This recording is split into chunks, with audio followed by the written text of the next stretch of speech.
Есть люди, которые по роду деятельности, казалось бы, не могут сделать ничего плохого, потому что их миссия – нести добро и спасать души людей. И когда такие люди совершают преступления, это вызывает настоящий шок. И мы пытаемся разобраться, как такое вообще могло произойти. Вот эта новость звучала 2 года назад просто невероятно, чудовищно, непостижимо. Священник Михаил Зубарев убил жену и отрезал ей голову. Я все время мысленно возвращаюсь к этой истории. Мне хотелось изучить ее поподробнее, почитать, что пишут об этом. И все статьи были противоречивыми. Было очень много домыслов журналистов, потому что семья молчала. Мне было важно понять, что происходило в этот день и что происходило до этого. И вот впервые сын священника согласился рассказать историю своей семьи. И про тот самый день, когда он зашел домой и увидел маму. Бывший священник Михаил Зубарев жестоко убил супругу.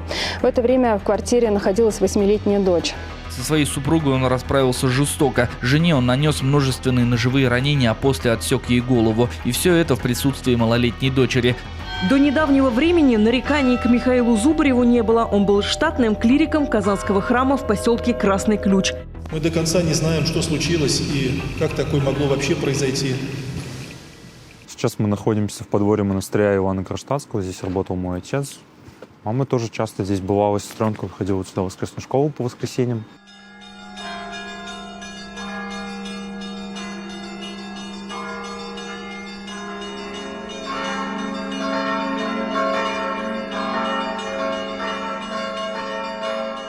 Желаю пасхальной радости, мира, добра вашим семьям. Это весна 2022 года. Иерей Михаил Зубарев в воскресной школе поздравляет прихожан с одним из главных православных праздников. Школа эта при храме святого праведного Иоанна Кронштадтского. Отец Михаил здесь один из главных священников. У него успешная карьера, и его ценят прихожане. С праздником! Христос воскресе!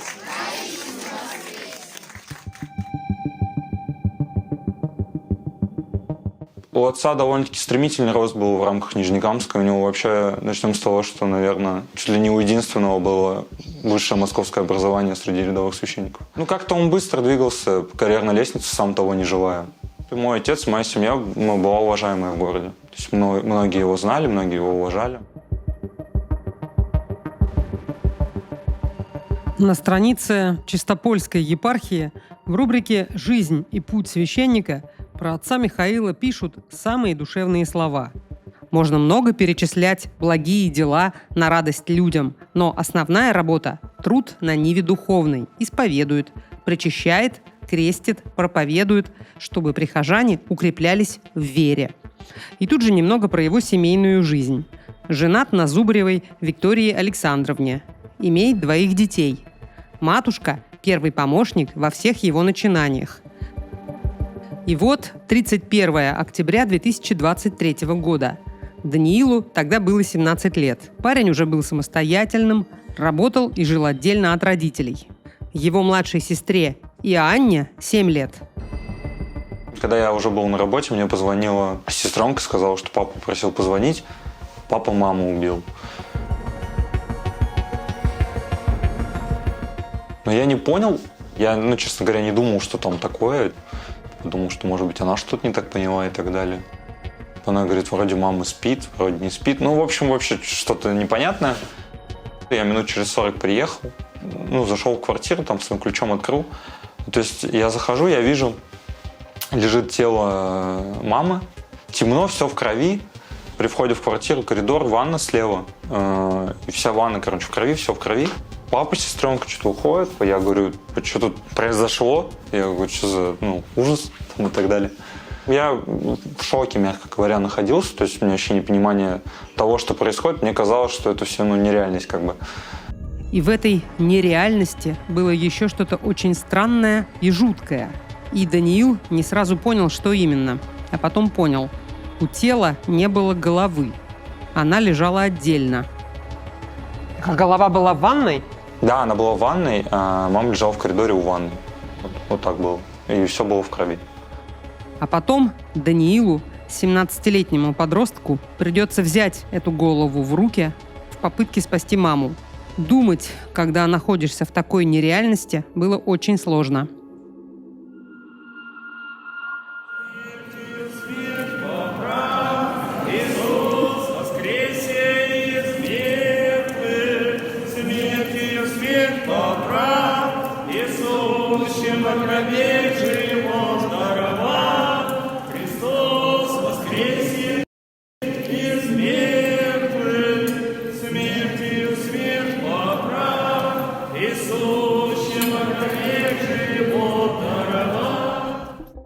Все, кто знал Михаила, не могли поверить, что такое вообще возможно. Как всегда доброжелательный, улыбчивый и энергичный священник превратился в монстра. Журналист нашего канала Юлия Ускова поговорила с крестной мамой Даниила, Анной. Анна и семья Зубаревых стали близкими друзьями, когда Зубаревы жили еще в Мурманске. Аня, расскажите, как вы узнали о случившемся? Из интернета. В интернете начали мелькать кадры о том, что отец Михаил, вот священник из Нижнекамска, убил жену. Я не поверила сначала. Вы думали, это неправда какая-то? Да, я думала, что это, наверное, шутка какая-то. Мы долго не верили, что он может сделать это, что вообще он, в принципе, это сделал. Мы вообще не верили в это во все до последнего. Оказалось, что за последний месяц произошло 2 события, которые нарушили такой понятный и размеренный ход жизни священника. В середине октября он получил запрет на служение. Проще говоря, он больше не мог проводить службы в церкви. Причина была такой: за небрежное отношение к святым христовым тайнам и халатное отношение к своим обязанностям. Честно говоря, я как человек светский не очень понимаю, что за этим стоит, что за не то отношение к святым дарам. И руководство отстранило из-за жалоб прихожан. Это прям официальная записка такая. Что там было, вообще говоря? Ну, там не так было. Я знаю детали. Прихожане на него не жаловались. Прихожане его любили. Ну, может, была какая-то кучка. Что тогда произошло, Даниил знает по рассказам отца. В храме проходила утренняя литургия. В конце обряд причащения. Для этого используют вино и просфоры, такой круглый небольшой хлеб. Это символы крови и плоти Христа. Батюшка тебе отпускает грехи, ты в них каешься, ты идешь причащаться. И причащение, оно происходит из плоти и крови Иисуса Христа, и причащаются люди, то есть по ложечке. Вот так вот, пока все люди не закончатся, а чаша же, она остается, и священник этот когор с хлебом должен употребить на голодный желудок. Ну, а у отца были проблемы с желудком, потому что посаженный желудок был из-за этого. Еще когор часто дешевый покупали, он плохого качества был. Его стошнило этими просфорами и когором. И вот это они и называют нарушением. И суть в том, что он это убрал, а другой священник достал это с мусорки, сфотографировал и отправил в епархию. И из-за этого его впоследствии отстранили. И у него из-за этого был большой стресс. Потому что это же проблемы с организмом. Он же там не пытался сквернить ничего, то есть он исполнял свою службу, работу, для него это было призванием. Он в церкви суммарно более 26 лет был. То есть для него как будто землю из-под ног отобрали у него. За что его отстранили в церкви, что он святыни осквернял, что он что-то неправильно делал. Я в это не могу поверить. Я знаю, что он всегда молился, он приходил домой в гости, он всегда молился перед иконой, он всегда говорил «Спасибо, Господи» и все остальное. Но чтобы осквернить святыню, я думаю, что он не мог этого сделать. Запрет на служение был не единственной проблемой. Еще с конца лета в семье начались разговоры о разводе. Михаил и Виктория 20 лет вместе. И вот, вроде бы, пора отметить фарфоровую свадьбу. Но в итоге заговорили о расставании. Ведь незадолго до случившегося ваши родители собирались разводиться. Как это возможно, имея в виду, что у нас картинка совершенно счастливой, благополучной семьи, в которой люди находят общий язык? Они съездили в отпуск в 23 году с конца июля по август вместе с сестренкой. Они ездили, по-моему, на 2 недели, как-то конфликтные ситуации у них какие-то с мамой были, пошел развод. И они приехали, говорят, мы поговорили, подумали, что как бы вот там 20 лет вместе уже, какой-то там кризис отношений, там ревность, не ревность, там далее. Ну, не знаю, я не влезал в подробности. Хотим разойтись. Потом, впоследствии, они передумали. В этом году папу наградили, маму наградили, вот тогда в 20-х числах августа. Что-то как-то вроде все нормально было, а потом разговор опять пошел за развод. Викторию в храме любили. Ей тогда было 44 года.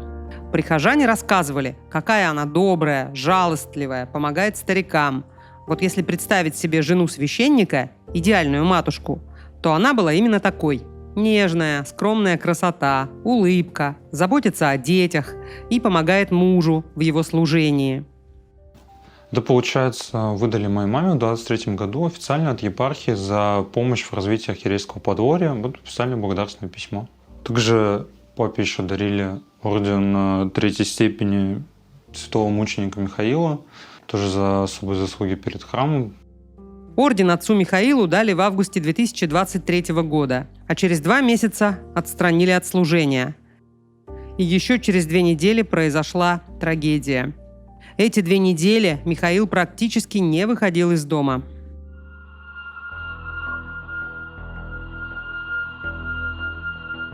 «31 октября 2023 года. В полутемном коридоре лежит тело матери. И везде кровь. Но Даниил пока еще не понимает, почему так много крови. Да и вообще все вокруг какое-то нереальное. Даниил заходит в ванную, и там видит голову мамы. Все действия, которые происходили дальше, невозможно объяснить как-то логически. И даже не стоит пытаться. Я пришел, вот я, как сказал, уже увидел кровь, тело само, голова была отдельно. Возможно, кому-то покажется, что Даня слишком спокойно рассказывает об этом самом страшном моменте в своей жизни. Но поверьте мне, это, конечно, не так. Ему вообще было трудно решиться на такой откровенный разговор. Вернуться эмоциями в то самое утро. И внешнее спокойствие для него – это такой способ психологической защиты. Надеюсь, вы это понимаете. Мы впоследствии ту голову из какого-то, может, состояния бреда, я не знаю, убрали в морозильную камеру, ну не чтобы там скрыть улики или еще что-то, потому что, отец такой говорит, вот, убийство было не так давно, возможно, можно... такие случаи есть в европейской медицине. Пришить голову, по-моему, мозг живет еще и так далее. Понятно, что это уже просто в состоянии эффекта и бреда. В СМИ была другая версия. Якобы священник сказал: «Подожди 10 дней, и она оживет», намекая на чудо воскрешения. Вообще писали тогда и рассказывали много выдуманных историй про семью и про Михаила. Близким, которые и так пребывали в нескончаемом кошмаре, читать это было нелегко. Про голову писали, что священник сам положил ее в морозильник, чтобы спрятать от полиции. Но сделал это, как вы уже слышали, Даниил, следуя бредовой мысли отца, что вдруг врачи спасут ее, как-то, видимо, пришьют обратно к телу.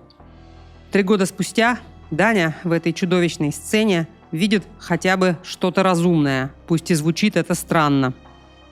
Это спасло, кстати, состояние лица и головы. Похороны были, ее хранили в открытом гробу, то есть и прощание было в открытом гробу. То есть, лицо очень довольно-таки хорошо выглядело, потому что если бы я не собрался в мужестве, не взял бы эту голову там, с ванны и так далее, там, не почистил бы лицо и не убрал бы эту морозилку, то непонятно, что бы было вообще с лицом. Сегодня мы собрались, чтобы отдать память, помолиться о ради Божьей Виктории. Конечно, это огромная трагедия. Конечно, кроме молитвы, кроме искренних слез, что можем мы поднести еще Богу? Как мы можем почтить еще ее память? Вспоминая ее жизнь, вспоминая ее добрые дела, вспоминая ее сердце и любовь. А почему голова была в ванной, отец не сказал? Нет. А он вообще что сказал? Вот вы пришли, увидели тело, ничего не поняли. Где отец был в этот момент? Но он сказал, что он не помнит, как произошел сам момент убийства, что он в состоянии эффекта был, что он очнулся уже после. И Анна в этот момент была... Она была в своей комнате, я говорю, я не знаю точных деталей в этом плане, потому что она разное говорила, то есть, наверное, детский мозг выпустил воспоминания. Но я так понял, что она видела вроде как момент самого конфликта, но потом она убежала к себе в комнату. Они молились потом с отцом? Да, это было, да. За упокоение души мамы, что-то такое. До того, как вы пришли, да? Да, до того, как я пришел.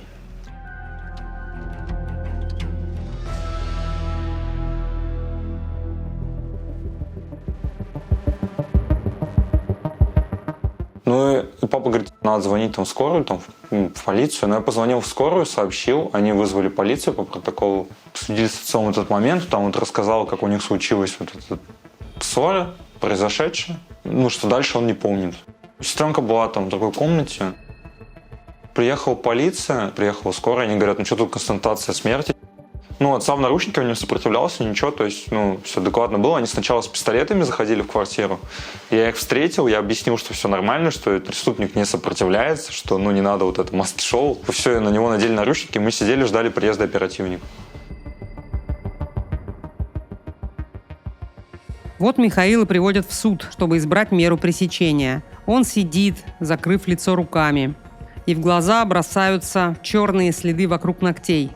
Это, видимо, в кожу въелась кровь. А дальше отец Михаил говорит, что у него есть психиатрический диагноз – параноидальная шизофрения.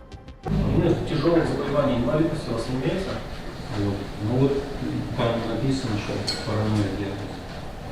Понятно. Помимо этого, иных заболеваний тяжелых инвалидности у вас имеется? Инвалидность нет, но вот, может быть сахарный диабет, иногда скачет, иногда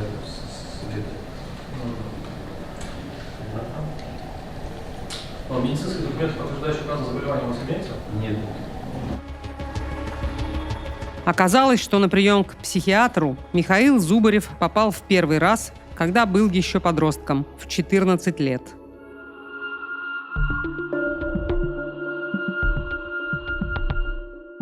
А вы знали, что у него какие-то были проблемы психологического свойства? Да, знал, но там не то, чтобы было какое-то психологическое отклонение. Там как было, он когда отца потерял, ему было очень тяжело, потому что они с отцом были близки. Ему не хватало внимания, потому что отец бизнесом там занимался и так далее в 90-е годы, дедушка мой. И он умер у него буквально на руках. Насколько я помню, они спали вместе в одной комнате, у дедушки сердце остановилось, и папа это видел, там вызвали врача, но дедушку откачать не получилось.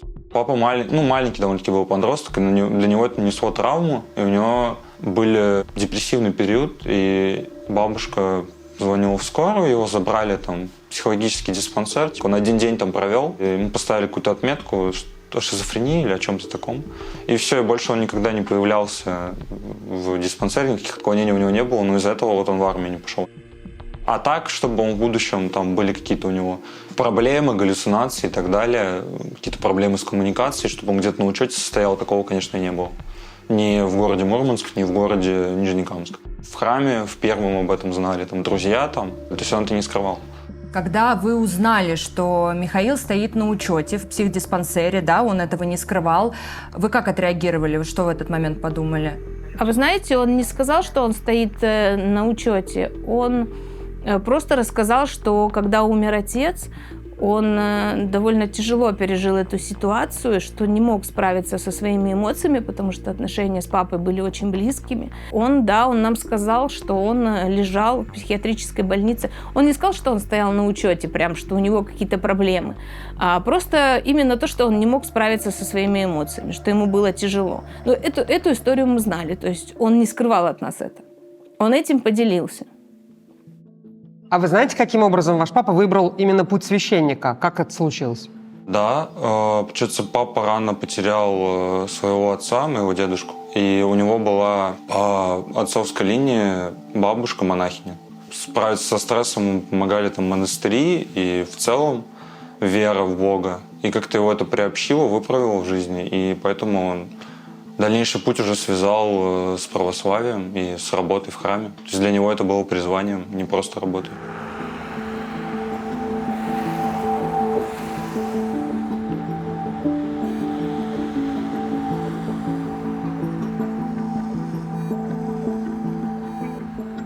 Почти 10 лет Михаил служил диаконом в князь Владимирской церкви в Мурманске.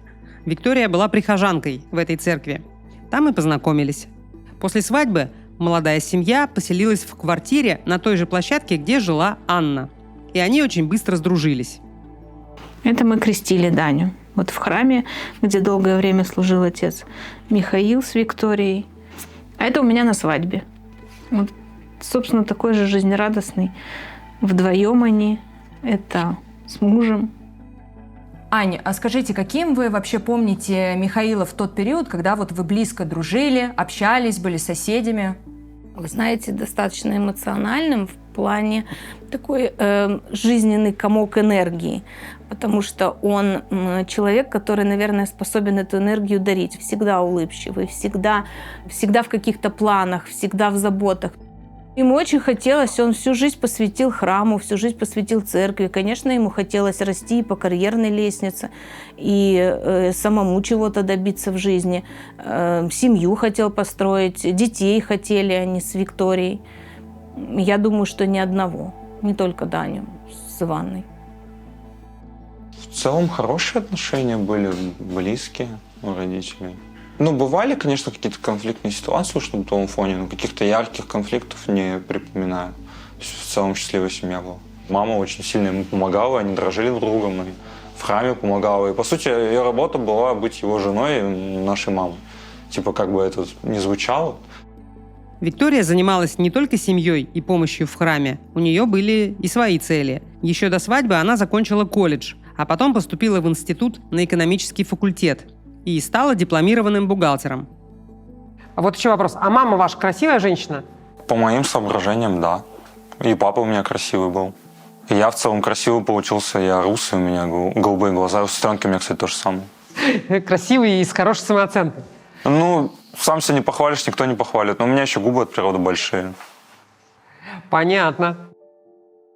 Все эти годы с момента свадьбы, потом рождения детей и годы их взросления ни сами дети, ни близкие друзья не замечали никаких странностей в поведении Михаила.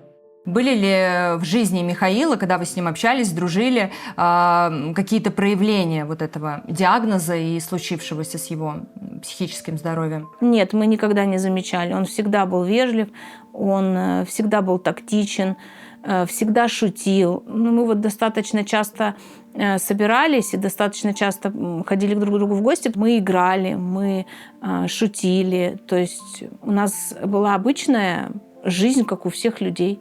А он никак это не проявлял. Ни в какой-то агрессии, ни в высказываниях. Ну, ни в чем. Мы вообще такого ничего не замечали.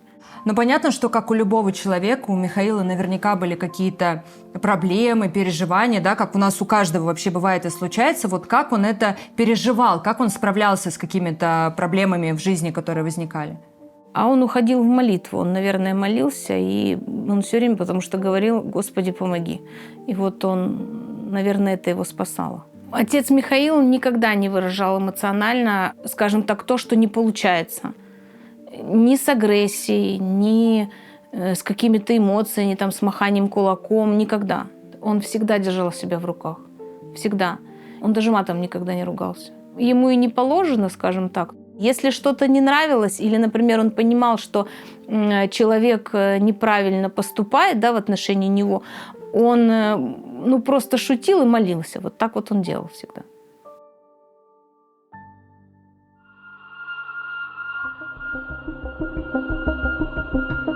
Октябрь 2023 года. За 2 недели до преступления Михаила отстранили от служения в храме. Жизнь резко изменилась. Еще в августе он в числе лучших священников. Ему вручали одну из самых почетных наград. И вдруг все это закончилось. Виктория видела, какой это удар для мужа, и даже обращалась в епархию и просила отменить запрет. Ну, он 2 недели сидел дома, да? Примерно так, да. То есть, мы выходили гулять там с ним, как я уже сказал, и так далее. Но в целом он дома сидел, то есть он от всех как-то закрылся. Но ему тяжело морально было. Но он как-то в этот период, вот у него все наслоилось, как бы это переломный момент в отношениях с мамой был. Как-то друзьям он своим перестал доверять, он ни с кем не делился, никто не знал про эти проблемы. И, возможно, это его убило, что он в себе все держал. Он как-то со мной пытался поближе общаться, я от него не отказывался. Мы там вместе в баню ездили к нам на дачу и так далее. Ко мне он в гости ходил.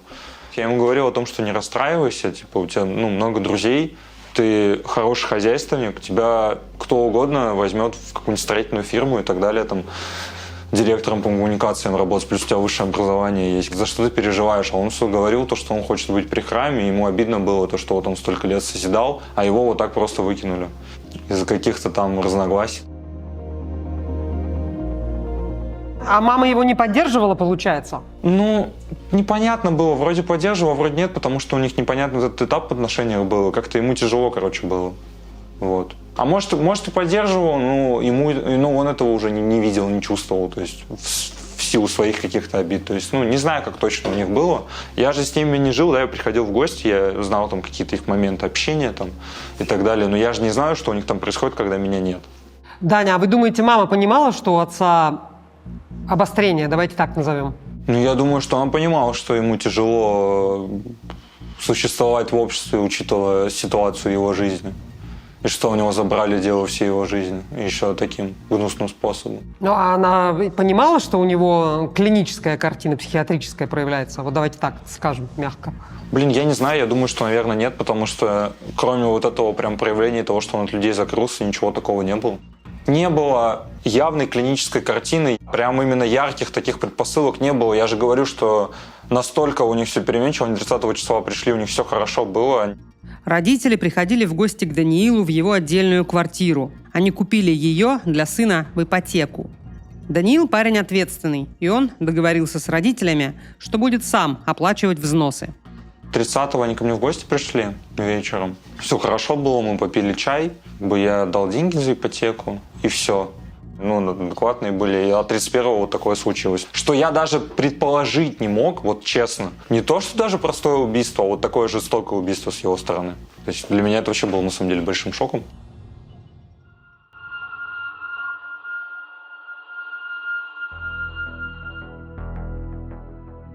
В этот самый день, 31 октября, с утра, Михаил отчетливо почувствовал запах газа.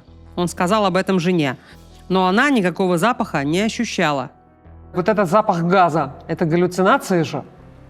Запах газа, который ему все время чудился. Не все время. Ему это чудилось вот в момент, вот в этот день. У них был конфликт на этой почве.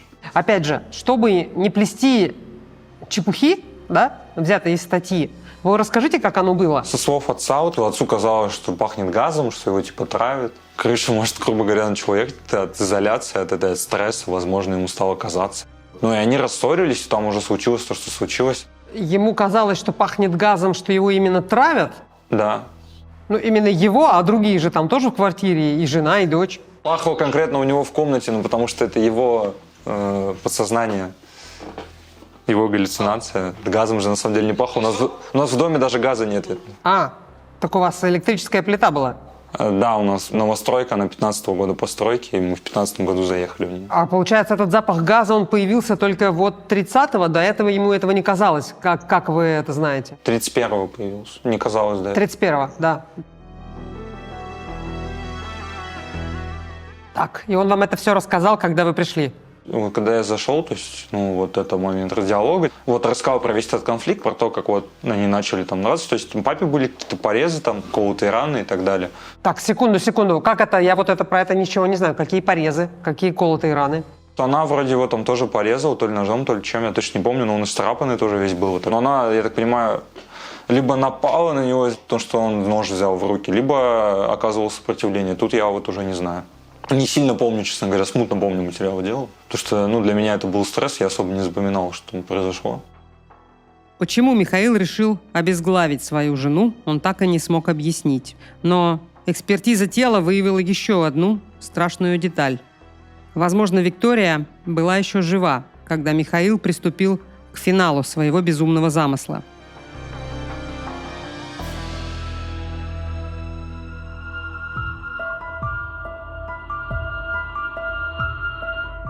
Убийство сразу стало очень резонансным. В СМИ писали разные версии преступления и называли разные причины трагедии. Писали, якобы со слов прихожан, что Михаил и раньше бил смертным боем жену. Все, кто на самом деле хорошо знал эту семью, удивлялись, а откуда журналисты все это берут. Любая пара, которая там хотя бы родители лет 5-10 знала, она скажет о том, что такого не было никогда. Они не ругались, они не дрались, не кричали никогда друг на друга. Во всяком случае, мы этого не слышали. А Михаил мог, например, сказать что-то грубо в адрес Виктории? Повысить голос? Нет. Ни разу при вас таких ситуаций? При мне таких ситуаций нет, не было ни разу. Сказать некорректно как-то, может быть, обидчиво может быть, но повысить голос нет. А что за человек ваша мама по характеру? Она была добрая, не вспыльчивая, любящая, но она, ее, наверное, негативная черта, на мой взгляд, могла держать какие-то мелкие обиды в себе. То есть она не могла сразу что-то обсудить. Могли просто, поконфликтовать, разойтись там по разным комнатам. Посидеть, успокоиться и потом прийти помириться. В большинстве случаев обычно папа первый шел мириться. Папа просто мог подойти, извиниться, условно, маму поцеловать, сказать, что он там был неправ, вспылил и так далее. Там мама извинялась и так далее. То есть как-то так это все происходило. Почему после 20 лет семейной жизни родители вдруг заговорили о разводе, Даниил так до конца и не понял. Но знает точно, что незадолго до преступления родители передумали разводиться. В целом я старался как-то чью-то позицию не принимать и старался на нейтральном где-то быть. Потому что это оба моих родителя, я обоих люблю их. Поэтому как-то, странно сильно разделяться. Смотрите, Даня, уточню. Мои родители тоже развелись. В смысле, ваши не развелись, а собирались. Мне было 13 лет. Но мне была известна причина, на самом деле. Просто у отца появились новые отношения. И вот мои родители разводились и развелись. Разговоры о разводе не бывают без причины. Я особо сильно не лез, но была причина. Какие-то прошлые обиды там у них начали всплывать, какие-то моменты прошлого, какая-то ревность там и так далее. Пошел разлад, в отношениях. Они приняли решение разводиться, потом они передумали. Решили помириться и будем дальше вместе жить. Все эти обиды, это все такое мирское, и, наверное, стоит с духовной точки зрения как-то все это пытаться забыть, потому что ничего такого не произошло, насколько я знаю, ни измены, ничего такого, какие-то просто старые обиды у них начали всплывать. Имеется в виду, не было такого, что кто-то завел какие-то новые отношения, я ухожу в другую семью, такого не было.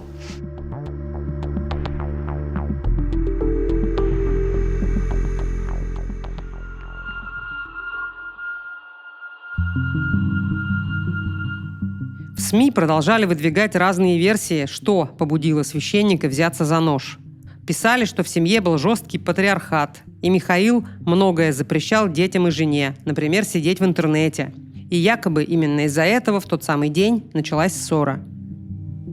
Я понимаю, что вы жили уже отдельно, но я знаю, что в семье был запрещен интернет почему-то. Не было такого. Я не знаю, откуда это взяли, но кто вообще это сказал. Вообще был такой момент, что папа Wi-Fi роутер отключал, потому что он находился в его комнате ночью. То, что он мигал и мешал спать. Он прям на тумбочке стоял у его кровати. Ночью, часов в 12 ночи он его выключал. И включал с утра. Но так, чтобы было запрещено выходить в интернет, нет. Потому что начнем с того, что у ребенка домашние задания через интернет были. Я учился дистанционно. У отца были дистанционные какие-то обучения по работе. Мама вела соцсети.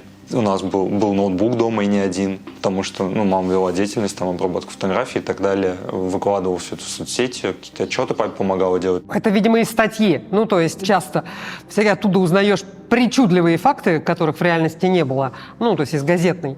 Поэтому, да, хорошо, что вы сказали, чтобы так не оставалось. Это же даже можно следить, то есть я вел соцсети, мама вела соцсети. Это же бред. Папа везде в соцсетях выкладывали, и это средство коммуникации в первую очередь было для нашей семьи. Не было такого, что был какой-то тотальный патриархат в семье. Этот день, когда Даня увидел тело матери в коридоре их квартиры, казался бесконечным. Сначала Даниила и его 7-летнюю сестренку отвезли в Следственный комитет. Девочка была в шоке, ведь весь этот кошмар произошел прямо на ее глазах. А Даниил не понимал, что будет с ним и с его сестрой дальше. Нас должны были в детский дом отправить, так как мы несовершеннолетние, ни родственников у нас прямых нету в Нижнекамске. В детском доме мест не было, нас отправили в больницу. Мне сказали, ты можешь идти домой, потому что у тебя отдельное жилье есть. Ты уже взрослый, сестренка одна будет. Я говорю, нет, я в больницу поеду. Я говорю, вы же мне ее не отдадите. И все, и мы поехали вместе в больницу. Приехали психологи, психиатры. Отец остался там, в Следственном комитете уж, понятное дело, потом его в СИЗО разместили.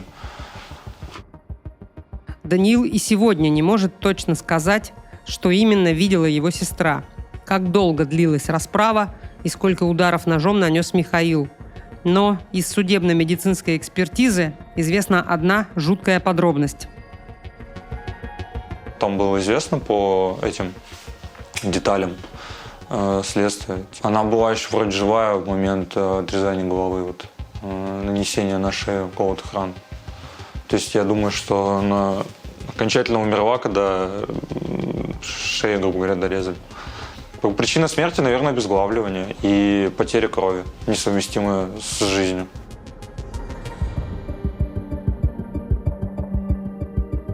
Священник объяснил следователям, что ничего не помнит. Был в состоянии аффекта. Преступление не планировал. Ему назначили психиатрическую экспертизу. Долгие годы диагноз шизофрения, который был поставлен еще в 14 лет, не напоминал о себе. Но, видимо, стресс последних месяцев стал спусковым крючком. Но понять, что все настолько плохо и опасно, не могли даже близкие люди. Я просто жалею о том, что я как-то... Что мне даже его друзья, там, кум говорил, что, может быть, тебе стоило с нами пообщаться. Я говорю, я не знал, что все так запущено, я не хотел как-то за него решать, в общем, за своего отца, за взрослого человека. Я считал, что это лишним будет. Если бы, конечно, это могло на что-то повлиять, то я бы, наверное, сказал его друзьям, они бы, может, как-то психотерапевта наняли или как-то с ним бы пообщались, поняли, что ему плохо, может, как-то помогли бы ему. Но сейчас уже, никто не знает, как бы было. Сейчас уже ничего не изменишь, к сожалению.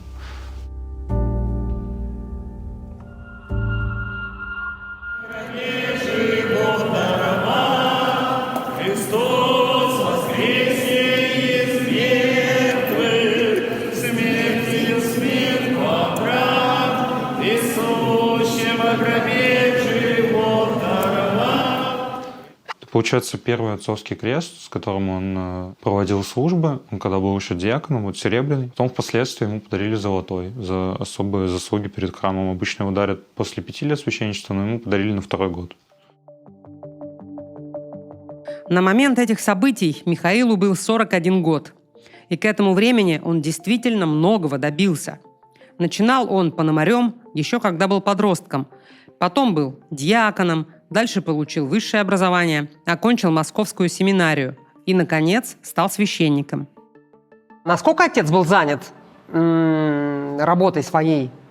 Утреннюю службу надо было приехать к 5:30 утра примерно. То есть он вставал в 4:30, но мы еще все спали. Была поздняя утренняя служба, она примерно в 8-9 начиналась, расписание оно менялось периодически. Но еще была дополнительная деятельность, он являлся руководителем по тюремному служению. То есть тюрьмы, которые к Нижнекамску относятся, служил там в храме при тюрьме. Плюс дополнительная работа в виде, например, освещения квартир, отпевания людей на кладбищах, там хозяйственная часть касаемо храма. Бывали свободные дни, то есть бывало такое, что было свободное время, но в большинстве случаев могло быть такое, что в выходные могли позвонить в его там даже ночью. Был момент, там был владыка, он увидел в отце хорошие качества, и мама ему моя тоже понравилась, он отцу повышение дал, там, назначил его ключарем храма, это как хозяйственник, завхоз в православном смысле. Потому что у отца довольно-таки был подвешен язык, и он на общении был со всеми слоями общества. И то есть он мог условно с работягами, с какими-то договориться, сварить что-то для храма там. Что вы можете видеть, фасад там сделан декоративной штукатуркой данного храма. Все делалось при моем отце. Что-то он делал сам, что-то делалось там его друзьями и так далее, или просто какими-то прихожанами, меценатами там. А вы рассказывали, что у отца были не то что непростые отношения, так нельзя сказать, но как будто бы какая-то была конкуренция в храме, как будто нужно было с какими-то противоборствующими силами справляться. Что вы имели в виду тогда, когда вот это говорили? В основном это было все-таки из-за какого-то финансового подтекста, в том смысле, что его должность довольно-таки прибыльно было в перспективе. Храм — это большие ресурсы. Это золото, которое продается при храме в лавке церковной. Пожертвования какие-то крупные там и так далее. Свечки я не держал, но кто-то работает по системе отката. Допустим, ни для кого не секрет, что в РПЦ довольно-таки много денег, но не для всех. Условно пожертвовали 4 миллиона на ремонт храма. Там 1 миллион отдали на фирму обратно, которая пожертвовала, 1 миллион там отдали батюшке, 2 миллиона потратили на ремонт вместо 4. Когда у меня отец какими-то ремонтными работами занимался и привлечением денег, у него даже некоторые священники спрашивали, сколько ты с этого поимел. Он говорит, что я с этого поимел, это, извиняюсь, геморрой и обострившуюся грыжу. То есть на спине. Он даже в больнице лежал. То есть деньги выделялись храму только на материалы, и такого очень много было. Отец всегда говорил, что это не я делаю, а люди, там, Господь через меня там, и так далее. Но я считаю, что мой отец много, на самом деле, людей для храма сделал. Отец впоследствии заболел, спину сорвал, потому что он сам за стройкой следил, командовал процессом там, и так далее. И вот из-за этого возникали какие-то конфликты, в общем. То есть получается, что быть настоятелем храма, это для каких-то людей открывало бы большие финансовые перспективы. Поэтому то, что это место занимал ваш папа, каким-то людям, прям не очень нравилось. Получается, да? Да. Владыка епархии. Как-то заметил отца там, потом он его помощником благочинного поставил, потом благочинным. Он отвечает за все храмы у себя в городе. Он несет напрямую связь с владыкой. Есть мероприятия, куда священники, которые какие-то руководящие должности занимают, ездят в Кремль, ждут какую-то отчетность, там несколько раз в год и так далее. Там патриарх Кирилл выступает, там президент. То есть это что, зависть вызывало? Я думаю, что да. Уже после преступления в том самом первом пресс-релизе Татарстанской митрополии будет написано, что странности в поведении Михаила они заметили еще в октябре. И как раз тогда запретили ему служение. И вот такая была цитата. В адрес Татарстанской митрополии уже поступали письма прихожан с жалобами на недостойное поведение отца Михаила. О его неподобающем поведении также свидетельствовали другие священники. При рассмотрении обстоятельств дела было установлено, что в последние месяцы в поведении иерея Михаила были заметны странности, заставляющие усомниться в его психическом здоровье. А еще через 3 дня после преступления в СМИ появилась информация, что Церковный суд принял решение об извержении из сана священника Михаила Зубарева. В епархии утверждали, что ничего не знали о психиатрическом диагнозе отца Михаила и что он скрыл от них эту информацию. Здесь не знали о том, что в детстве у него когда-то были такие проблемы, но зачем это? Это же было давно. В данный момент таких проблем нет. На учете он никогда не состоял. То есть это, по сути, то, что было в детстве, не считается сокрытием какой-то информации. Как писали в СМИ, условно, что он был на учете во взрослом возрасте в другом городе. Такого не было.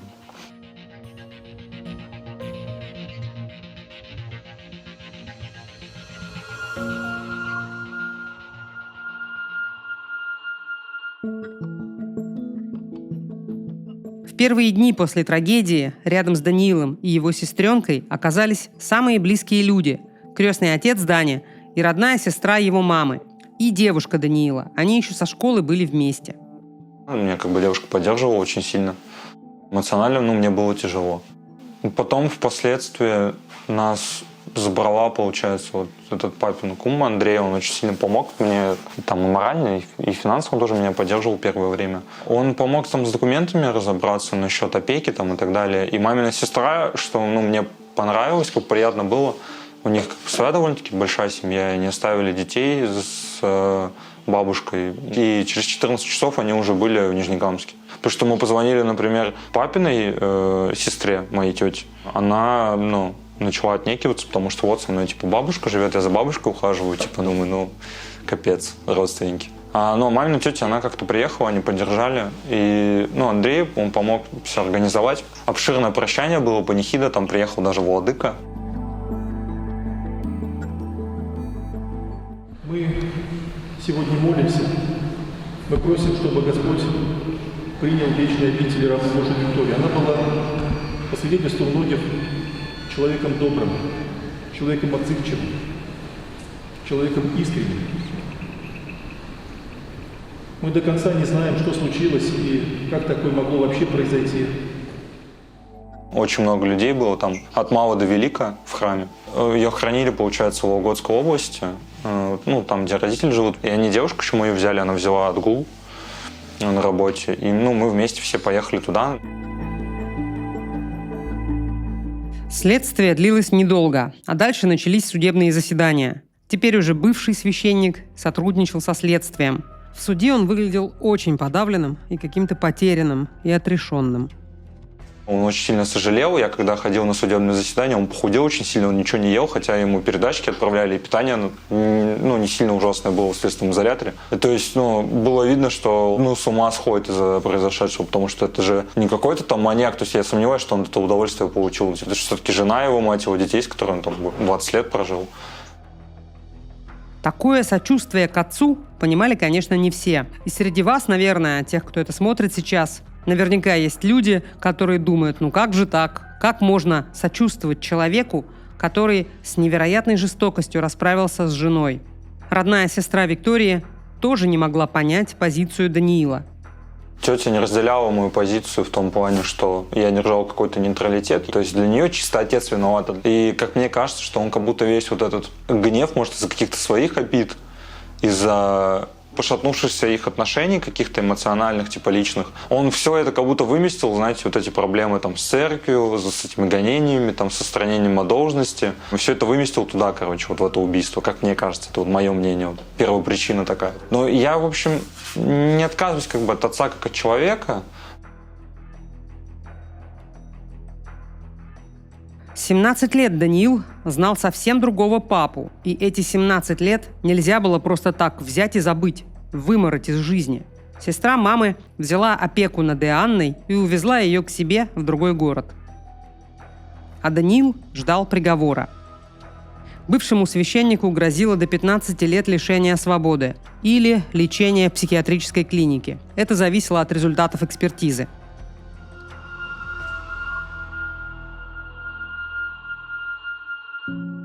Вы видите свое детство и семейную жизнь родителей как довольно счастливую, правильно я вас понимаю? В целом, да, у меня полная семья, у меня папа присутствовал на праздниках. Меня с кадетским корпусом отправляли в Нижний Новгород на президентскую елку. У папы совпали выходные, он изъявил желание поехать вместе со мной. И потом мы вместе провели время. Мы уехали чуть раньше с Нижнего Новгорода в монастырь Дивеево. Там провели время.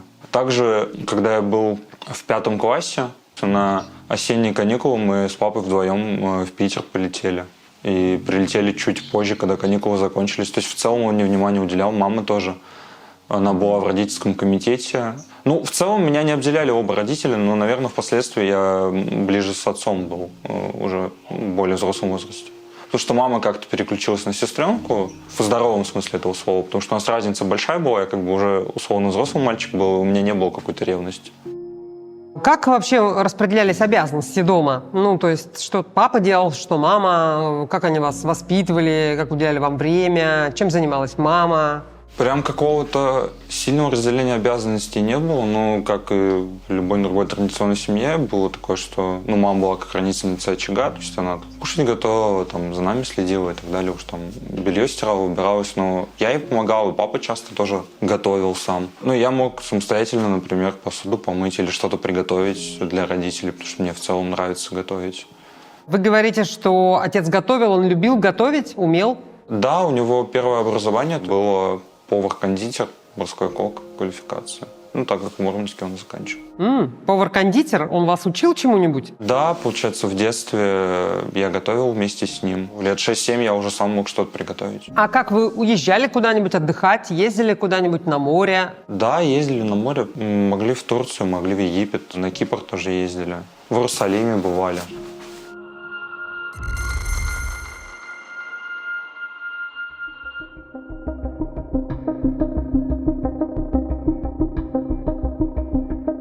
Следствие и потом судебные заседания длились в общей сложности около года. И, наконец, в сентябре 2024-го суд был готов вынести приговор. Я виделся с ним 1 год, когда вот это все дела шли, я же на все эти заседания ходил, мы же с ним разговаривали перед судом. Да? А что он сказал? Что он говорил вообще вам? Он спрашивал в основном, вообще, как у меня дела, маму похоронили, не похоронили, как Ивана, чем я занимаюсь, как у меня жизнь вообще складывается и так далее. А о случившемся он говорил что-нибудь? Ну, говорил, что сожалеет. А так особо мы про это не разговаривали, потому что нам запрещены были свидания. По причине того, что он эмоционально был неустойчив, было для врачей и для этого было непонятно до конца его эмоциональное состояние. Экспертизы еще тогда не было, то есть он признан эмоционально неустойчивым тогда или не признан. Вот непонятная ситуация была. Уже было видно, что ему тяжело, что он с ума сходит от произошедшего и вообще в целом на фоне, видимо, вот этих всех ситуаций, потрясений в его жизни, что ему тяжело эмоционально. В итоге Зубарева признали невменяемым. Суд постановил отправить Михаила Зубарева на принудительное лечение в психиатрическую больницу закрытого типа. Он сейчас лежит в психбольнице в Казани. Там неограниченный срок содержания, то есть может там и 5 лет провести, а может и всю жизнь. То есть там собирают раз в какой-то период комиссию, смотрят на его моральную составляющую, на его поведение, опасен он для общества, не опасен. Вы как-то сейчас себе смогли объяснить произошедшее? Почему вообще такое случилось? Нет, не могу. До сих пор не могу. И для меня вот он остался тем отцом Михаилом, который был. Я не могу сказать, что я чувствую там злость или ненависть. Вот просто пустота. Просто ничего не чувствуешь. И вот для меня он остался тем, которым был. И матушка осталась такой же жизнерадостной, доброй. Вот они для меня остались оба такими, какие были.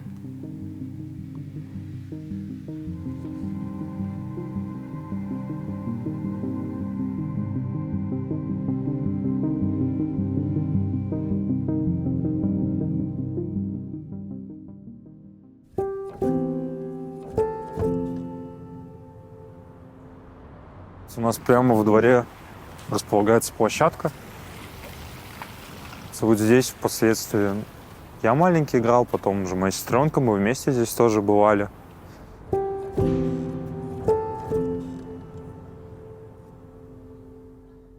Нет, получается, тетя договорилась с опекой еще в ноябре, чтобы меня отправили обратно домой. Я там прожил 3 недели всего. Это, наверное, связано с тем, что я не разделял ее позицию, потому что была такая ситуация. Иванна, сестренка моя, повесила магнитик на холодильник там уже у тети дома. Там была наша семья. И ей не понравилось, что отец убийца ее сестры, при том, что они с ней эмоционально, по сути, даже не близки особо были. Что тут висит магнитика. Для ребенка-то это семья, эти люди ее растили, жили с ней с рождения. А их она видела 3 раза в жизни. Вот она этот магнит убрала, ей это не нравилось. Для меня это не совсем правильное поведение, потому что для ребенка это все равно семья, и не объяснишь, что если папа убил маму, это больше не твои родители, и ты не можешь помнить про них и про хорошие воспоминания. Я считаю, что это неправильно с ее стороны. Первое время мы очень часто созванивались, я ей подарок на Новый год подарил и так далее. И у тети Инны в ноябре день рождения, я ей букет цветов заказал в местной доставке. То есть, как-то, старался поддерживать общение. Но потом они забрали у нее телефоны, потому что симка была на отца оформлена. Связь с ней прервалась, и дозвониться очень тяжело было, потому что тети Инны то связи не было, то она трубку не брала, то Ивана дома не было. В общем, общение начало как-то испаряться потихоньку. Потом я с днем рождения в 24 году звонил, поздравлял, она даже трубку не взяла. А написать вы можете ей? Сообщение, смс. Мог написать. Я даже что-то писал, но она меня проигнорировала, я больше не пишу. Даня, знаете, какое дело? Это, конечно, не по поводу интервью, вообще это, возможно, не мое дело. Но если вам нужна сестра, вам нужно срочно с ней связываться, пока это еще связь ваша есть. Потому что тетя Инной, а ваша сестра — это ваша сестра, и она ваша, а не их. Согласен. У меня есть желание даже туда съездить. Не люблю навязываться, я понимаю, что ребенок может закрыться от этого. Я же не знаю, что они говорят про меня. То есть, может они говорят, что у меня нет желания с ней общаться, а у меня оно есть. Просто, возможно, пройдут годы, отношения прервутся, и через годы покажется, что это было зря, а уже не вернешь. А сейчас пока еще даже очень вернешь. Но это дело ваше. Просто это я помимо интервью немножко обидно, если с ребенком отношения прервутся. Все, но это, в общем, не мое дело, опять же, не к интервью. Мне просто по-человечески кажется, что жалко так отдавать отношения. По делу вообще сказано так-то. То есть я ваши слова принимаю, вашу точку зрения разделяю. То есть у меня каких-то обидных слов для меня в вашей речи не прозвучало в данный вопрос. Я не считаю его каким-то бестактным, то есть это вполне... Прошло почти 2 года с момента вынесения приговора. От Нижнекамска до Казани, где в психиатрической больнице проходит принудительное лечение отец, около 170 километров. Но для Даниила это бесконечность, которую он не может заставить себя преодолеть до сих пор. Даня, вот получается, что сейчас с ним, скорее всего, что... Не скорее всего, а что точно, вы с ним можете увидеться. Могу, у меня в целом есть желание, но вот отвечая на ваш вопрос, я не знаю, что с ним там сделали в этом учреждении. Я не знаю, осталось ли там что-то от него, от того человека, которого я любил, там, который меня вырастил. Мне кажется, что если вы хотите его увидеть, лучше особо не тянуть. Ну, согласен. Ну, мне просто начнем с того, что еще в целом эмоционально просто тяжело было ходить там на эти заседания и так далее. То есть я просто попал в момент дня сурка, что ли. Прошло как будто там месяц, типа не 2 года. У меня даже вот все еще снятся сны, как будто все хорошо, как будто там родители живые и так далее. Потом ты просыпаешься буквально в холодном поту и понимаешь, что ну так уже не будет, и что родители не живы, что это просто сон, иллюзия. Мне просто первое время мне казалось, что я это нормально принимаю. Я даже не плакал особо прям на похоронах. Спокойно, наверное, я не знаю, в какой-то степени. А потом меня накрыло просто. Я понял, что, как бы осознание, пришло после уже всего. Вот. Ну и было тяжело эмоционально. Сейчас на самом деле тяжело эмоционально там, об этом говорить, вспоминать какие-то подробности. И, я понимаю, что надо увидеться с ним, но это эмоционально просто тяжело, и ты не знаешь, надо ли оно тебе это вообще на самом деле. И не хочется, наверное, смотреть на то, как ему тяжело. Я в какой-то степени, себя там винил, что я, может быть, что-то где-то там ему внимания не уделил и так далее, потому что он, по сути, единственный я был, с кем он общался в последнее время, вот перед произошедшим, что, может быть, я где-то его упустил там и так далее. Потому что человек, по сути, забрал чужую жизнь и свою жизнь испортил, по факту, и жизнь окружающих, своей семьи. Но это еще хорошо, что у меня человек рядом был, потому что я думаю, что если бы у меня девушки рядом не было, я бы, наверное, спился просто, честно. Потому что это тяжелый стресс, и много людей в таких ситуациях спиваются, либо там скуриваются там какими-то веществами и так далее. То есть, на самом деле, это тяжело, кроме каких-то шуток. Там. Это безусловно. Это одно из самых серьезных в жизни испытаний, на самом деле. Потому что, было, не буду скрывать, что было пагубное влияние алкоголя, но тут, слава богу, как-то это дальше не пошло. То есть, я часто бывал, меня накатывало, я мог очень сильно напиваться. Я ничего под алкоголем такого не делал, типа трэшового, но в плане просто, я считаю, что это не должно так быть, нужно контролировать себя. Папа говорил, что алкоголь в больших количествах пагубно влияет на людей. И он сам старался не употреблять. Сигареты они вообще не курили, кстати, если интересно. А вы за психологической помощью не обращались? В целом, это же непростая ситуация для любого человека. Мы, кстати, за счет того, что, может быть, адекватной семьей были в целом по жизни, и к нам приезжал психиатр несколько раз, психологи... Нет, я про психолога. Нет, и психологи тоже приезжали. За поддержкой. И психологи тоже приезжали, что-то мы там разговаривали, Они сказали, что у вас в целом все нормально, что оба активны, вы не закрываетесь. Это хорошо, что ребенок, несмотря на то, что видел, там такое не закрылся в себе там и так далее, что она общительная, что у нее все как-то через общение, что она там смеется, там улыбается и так далее, что и вы тоже в целом адекватны. А потом у меня не было желания связываться с психологом. Конечно, вам интересно, что сегодня происходит в жизни Дани. Ему сейчас 20 лет. Он и сегодня живет в квартире, которую ему купили родители в ипотеку, когда он был еще подростком. С 16 лет парень подрабатывал поваром в суши-баре. Дальше он устроился грузчиком, чтобы самому платить за ипотеку. Он хотел помочь родителям, взять на себя ответственность. Потом, из-за проблем со зрением, ему пришлось отказаться от тяжелой физической работы, и он снова пошел работать в общепит. С девушкой они, к сожалению, расстались, но он ей очень благодарен за поддержку в самый тяжелый период его жизни. Сейчас Даниил на распутье. Он думает о профессии журналиста, еще в школе ходил на курсы журналистики. Хочет уехать в Санкт-Петербург. Здесь слишком многое напоминает ему о трагедии.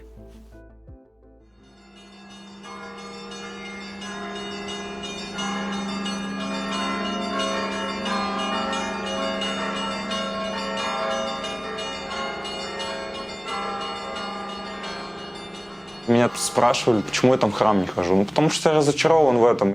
У меня даже дома, честно говоря, икон нет. Я даже крестик не ношу, хотя я крещенный. У меня есть отцовские иконы, вот я для съемок их достал, чтобы показать зрителям, но сам я в это не верю, я больше себя в данный период к агностикам отношу. Мне, чтобы сделать какое-то доброе дело, условно, для человека, то есть я в целом человек, отзывчивый, там, добрый, общительный, хоть и не без греха, вот, мне не нужно это аргументировать верой. Для этого совсем не обязательно быть верующим человеком. То есть, отец в это верил, он искренне в это верил. А почему вообще вы даете интервью? Почему вы согласились? Сначала у меня был небольшой скепсис, я не понимал, что вы предлагаете, потому что мне очень много предлагали сниматься там в каких-то шоу на Первом канале, в НТВ, типа за деньги. Но я отказывался, что я хоть и, и не богат, у меня какие-то долги там есть, кредиты и так далее, но за деньги мне было неинтересно сниматься в каких-то сомнительных шоу. Мне захотелось сняться на безвозмездной основе, потому что это несет какой-то смысл в массы и какую-то, не знаю, добрый посыл, что ли, в этом есть.